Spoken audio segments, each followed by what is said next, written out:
గలతీ 6:4 రాస్తుంది, ప్రతివాడు తన పనిని బేరీజు వేసుకోమన్నాడు.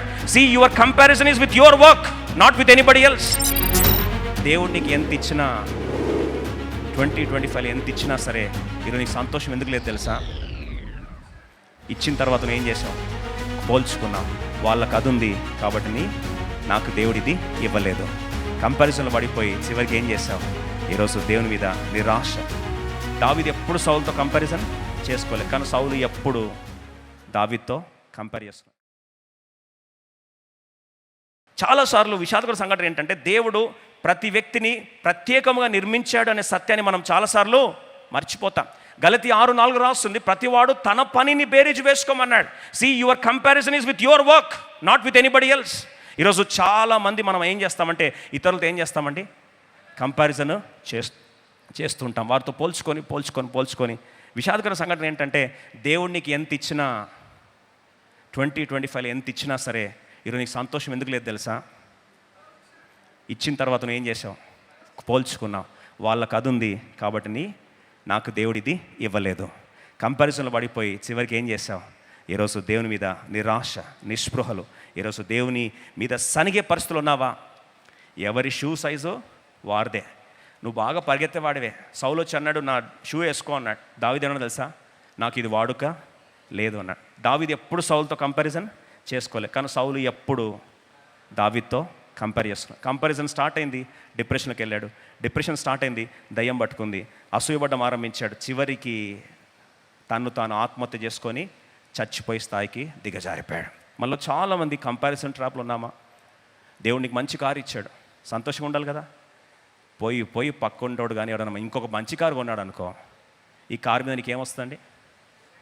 విరక్తి వచ్చి, దేవా నాకు మంచి కారు ఇవ్వలేను ఆయన.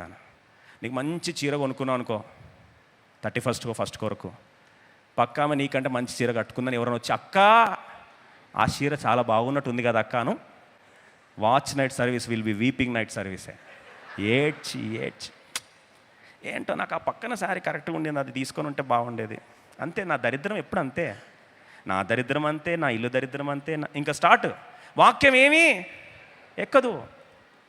ఈరోజు కంపారిజన్లో పడిపోయి చివరికి అందుకొరకే నువ్వు రూట్ మ్యాప్ పెట్టుకుంటే, నువ్వు గూగుల్లో రూట్ మ్యాప్ పెట్టుకుంటే పక్కన రూట్ నువ్వు ఫాలో అయితే నువ్వేమవుతావు? నీ ఫోన్లో జీపీఎస్ ఆన్ చేసుకో, నువ్వు పక్కన రూట్ ఫాలో అయితే ఏమవుతావండి? అటు ఇటు కాకుండా అవుతావు. ఈరోజు మనలో చేసే వాళ్ళందరూ ఏంటండి? అదే పొరపాటు చేస్తూ ఉన్నాం. అందుకొరకే ఎప్పుడైతే ఈ యొక్క క్రౌడ్ మెంటాలిటీతో ఇతరులతో పోల్చుకుంటూ ఈ పొరపాటు చేస్తూ చివరికి దేవుడు మన కొరకు ఏర్పరిచిన ఆ మన్నాన్ని మన కొరకు ఏర్పరిస్తే, లేదు వాళ్ళు అది విన్నారు కాబట్టి నాకు ఇది కావాల్సిందే. ఇలా దేవుడు చేస్తున్న కార్యాలన్నీ కూడా చివరికి వాళ్ళు ఏం చేశారంటే, సంఖ్యాకాండం 11:11 అందరం కలిసి చదువుకుందాం. ఇది మోషే నోటి నుంచి వచ్చిన మాట. అందరం కలిసి చదువుకుందాం. కలిసి చదువుదామా? కాగా మోషే యెహోవాతో ఇట్లనను, నీవేళ నీ సేవకుని బాధించితివి, నా మీద నీ కటాక్షము రానియక ఈ జనులందరి భారమును నా మీద పెట్టనేలా. ఒక నిమిషం. ఏం రాలేదంట మోషేతో? ఏం రాలేదంట? కటాక్షం. Lord, you have not given your favour to me అన్నాడు. జీవితంలో ఫస్ట్ టైం దేవుడు నా కటాక్షము నువ్వు పొంది ఉన్నావయ్యా మోషే అని దేవుడు ఫస్ట్ టైం ఎవరికి చెప్పాడు తెలుసా అండి? మోషేకే చెప్పాడు. దయచేసి రండి. నా కటాక్షం మీతో ఉందని చెప్పడమే కాదు, దేవుని కటాక్షానికి గుర్తుగా తన తల మీద ఏమొచ్చాగింది? మేఘం వచ్చాగింది. దేవుని మహిమ దిగి వచ్చును గాక, శత్రువులు లయమైపోదురు గాక, ఇశ్రాయేలు సాగుము. ఇవన్నీ చెప్పింది ఎవరండి? అదే మోషే చెప్పాడు. ఇప్పుడు అదే మోషే, అదే దేవుని కరుణా మేఘము, అదే దేవుని యొక్క మహిమా మేఘము, అదే దేవుని కటాక్షం గుర్తుగా దేవుని మేఘం కళ్ళ మీద తల మీద ఉంటే మోషే ఏమంటాడో తెలుసా? నీ కటాక్షము నాతో లేదు. దేవుడు ఎన్ని మేలు మనకు చేసినా, దేవుని కృప ఎంత మనల్ని కాపాడినా, ఈరోజు ఆయన కటాక్షమును మర్చిపోయాం, ఆయన మేళ్లను మర్చిపోయాం. అందుకో కీర్తకుడు అంటాడు, నా ప్రాణమ యెహోవాను సన్నతించుమని అంతరంగమున్న సమస్తమా ఆయన నామమును గణపరచుము, ఆయన చేసిన ఉపకారములో దేనిని మరవక. ఈరోజు విషాదం ఏంటి తెలుసా? 2025లో దేవుడు ఎంత ఉపకారం చేశాడో మనం కూడా సేమ్ మోషేలాగానే ఏమంటాం తెలుసా? ప్రభువా, నీ కటాక్షము నాతో లేదా, నీ కృప నాతో లేదా, నీ సన్నిధి నాతో లేదా. ఆయన మేఘం నమ్మకంగా నువ్వు ఎట్టుపోతే నేను కాపాడడానికి వచ్చిందే, నువ్వు రాత్రి చలి పుడితే ఆ చలికి క్రూరముగాలు వచ్చి నేను తినేస్తే నీ అరణ్యంలో నువ్వు చావకూడదని చెప్పి ఆ మేఘంతో పాటు అగ్ని స్తంభము నీతో పాటు కదిలిందే. ఆయన అగ్ని స్తంభం కదలకపోతే 2025 బ్రతికుండేవాడువా? నేను అడుగుతున్నా. ఆ మేఘం నీతో పాటు రాకపోతే ఈరోజు ఇలా సజీవ లెక్కలో కూర్చునేవారమా? ఆ మేఘం ఈరోజు నేను జాలిపడి నీ వెంట రాకపోయి ఉంటే అదే రోడ్లో నువ్వు వచ్చావు, ఇతరులు యాక్సిడెంట్ అయ్యారు, శ్మశాన వాటికి వెళ్ళారు, మరి నువ్వెందుకు కాపాడబడ్డావు? అదే హాస్పిటల్ నువ్వు వెళ్ళావు, బ్రతికి బయటకు వచ్చావు, వేరే రోజు అక్కడ నుంచి పార్థివ దేహాన్ని భూస్థాపన కార్యక్రమం తీసుకెళ్తే మన్ను నిన్ను స్తుతించున్నాను. ఈరోజు గోతులోకి దిగిపోయిన వారు విశ్వాసత జ్ఞాపకం చేసుకోలేరు కదా. ఈరోజు మేఘం నాతో రాలేదు, కటాక్షం నాకు లేదు, నీ కృప నాకు లేదు, నీ సన్నిధి నాతో రాలేదని ఎన్నిసార్లు దేవుణ్ణి ఈ మాట అంటూ వచ్చావో. విషాదకరం మాట. బహుశా మేఘం పైనే చూస్తూ ఉన్నాడు. దేవుని మహిమకు గుర్తుగా నిలబడిన మేఘం పైన ఉంది. 2025 బ్రతికావు, ఈరోజు నువ్వు కూడా ఉన్నావంటే అయ్యా నా కటాక్షమే నేను కాపాడిందని నీ మనసులో ఈరోజు మర్చిపోయే స్థాయికి వచ్చి దేవుడు నాకు ఏం చేశాడు, నన్ను మర్చిపోయాడు, ఆయన కృప నాకు దూరము అయిపోయిందని ఈరోజు మాట్లాడుతూ వచ్చావా? ఒక మాట అంటారు, మాకేమి ఇచ్చావయ్యా, ఇన్ని రోజులు మాకేమి ఇచ్చావు, మన్నా తప్ప మాకేం ఇయ్యలే. ఎంత విషాదకర సంఘటన అంటే they forgot all the blessings, they only remembered manna. అయ్యో ప్రతిరోజు అద్భుతం చేస్తే అద్భుతం చివరికి నీకు ఒక కాకతాళీయం అయిపోయింది. A miracle became a routine for you because you have been seeing miracles every day. ప్రతిరోజు అద్భుతాలు చూసి చూసి చూసి ఒక సమయం వచ్చింది, చివరికి ఆ అద్భుతం నీకు ఒక ఆచారంగా మిగిలిపోయింది, అద్భుతం ఒక అలవాటుగా మారింది, అద్భుతం నీకు బోర్ కొట్టేసింది, అద్భుతం నువ్వు లైట్ తీసుకునే స్థాయికి వచ్చేసావు. ఈరోజు నువ్వు బ్రతికింది అద్భుతం కాదా? నీకు రక్షణ కలిగింది అద్భుతం కాదా? ఈరోజు నీ కుటుంబం కాపాడింది అద్భుతం కాదా?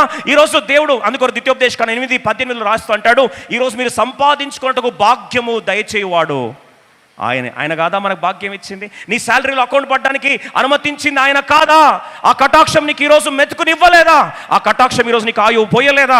ఆ కటాక్షం నేను అనునిత్యము నడిపించలేదా? నీ ఆరోగ్యాన్ని కాపాడలేదా?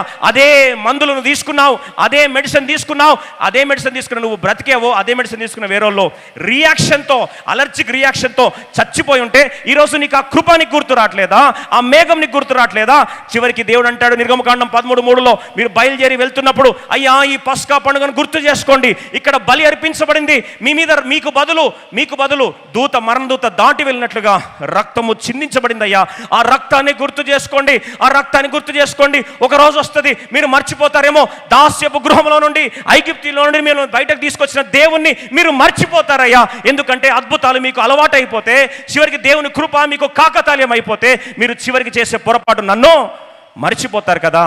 దయచేసి ఆ పొరపాటు చేయొద్దని దేవుడు మాటికి చెప్తూ సాక్ష్యం ఇచ్చాడు, సూచక్రియ ఇచ్చాడు, పస్కా పండుగనిచ్చాడు. వారి జీవితంలో దేవుడు ఎన్నో అద్భుతాలు ఆశ్చర్యకారాలు చేస్తూ చివరికి నేను చావను సజీవుడనై యెహోవా క్రియలను ప్రచురపరచుదని చెప్పి ఈరోజు నీ నోరు మూగబోయిందా? అందుకొరకే కీర్తన 6:5 రాస్తుంది, గోతులోనికి దిగిన వారు దేవుని విశ్వాసతను జ్ఞాపకము చేసుకున్నారు. మన్ను నిన్ను స్తుతించిన 88వ కీర్తన 11వ వచనంలో 88:11 దేవుని విశ్వాసతను, దేవుని యొక్క కటాక్షంను ఎవరు జ్ఞాపకం చేసుకుందరని జ్ఞాపకం చేసుకున్నట్లుగా ఈరోజు దేవుడు కార్యం అంతా మర్చిపోయాం.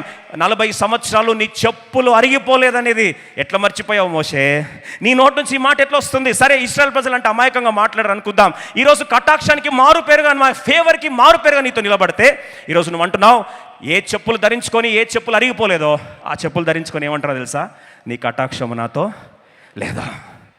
ఏ బట్టలు ధరించుకొని చినిగిపోలేదు, నీ బట్టలు చినిగిపోలేదే. 40 సంవత్సరాలు కను పాపవలే నడిపిస్తే నువ్వు అంటావు నీ కటాక్షము నాతో లేదు. Psalm 105:37 అందులో చదువుకుందాం. అక్కడ నుండి తన జనులను వెండి బంగారంతో ఆయన రప్పించను, వారి గోత్రంలో నిస్సత్తువ చేత త్రొట్టిల్లు వాడు ఒకడైనను లేకపోయాను. అనారోగ్యంలో ఉన్నవాడు ఒక్కడు కూడా లేకపోయాడంట. అనారోగ్యంతో ఎలా బ్రతికావు మోషే? నీ ముఖం ఎలా ప్రకాశిస్తుంది మోషే? ఎలా మర్చిపోయావు నువ్వు? How could you say that God's favour is forgotten, God has abandoned me, దేవుడు నన్ను విడిచిపెట్టాడని ఎలా అంటావు మోషే? ఈయనకు బహుశా జవాబు లేదు. ప్రతిరోజు మన్నాతో పోషించాడు, మర్చిపోయారు. ప్రతిరోజు వారి చెప్పులు అరిగిపోకుండా నడిపించాడు, మర్చిపోయారు. ప్రతిరోజు వారి అకౌంట్లో అమౌంట్ పడేటట్టు దేవుడు నడిపించాడు, మర్చిపోయారు. 10 తెగుళ్లకు దేవుడు వారికి శత్రువులను అప్పగించి విడుదల కలిగిస్తే మర్చిపోయారు. ఎర్ర సముద్రం పాయలుగా చేస్తే మర్చిపోయారు. ఈరోజు ఇన్ని రకాలుగా దేవుడు అద్భుత కార్యం జరిగిస్తే ఈరోజు అన్నీ మర్చిపోయి దేవుడు ఏం చేశాడని ఆలోచిస్తున్నావా మోషే? బహుశా ఈరోజు ఒక అవకాశం మనకు దావీదుకి ఇస్తే దావీదు అంటాడు, నేను ఈ పొరపాటు చెయ్యను. 103వ కీర్తన మొదటి 2 వచనాలు దావీదు అంటాడు, నేను ఈ పొరపాటు చెయ్యను. అందుకొరకే దేవుడు చేసిన మేలు మర్చిపోతారని గుర్తెరిగి దావీదు అంటాడు. కలిసి చదువుకుందాం. నా ప్రాణమా యెహోవాను సన్నుతించుము, నా అంతరంగమున్న సమస్తమా ఆయన పరిశుద్ధ నామమును సన్నుతించుము. నా ప్రాణమా యెహోవాను సన్నుతించుము, ఆయన చేసిన ఉపకారంలో దేనిని మరువకము. నువ్వు చేసింది ఏది కూడా నేను మర్చిపోయే ప్రసక్తి లేదయ్యా. ఇంతవరకు నేను కాపాడబడ్డానంటే, ఈ స్థాయి దాకా వచ్చానంటే, నీవు నడిపించకపోతే, నీ కృప లేకపోతే నేను బ్రతికేవాడిని కాదు.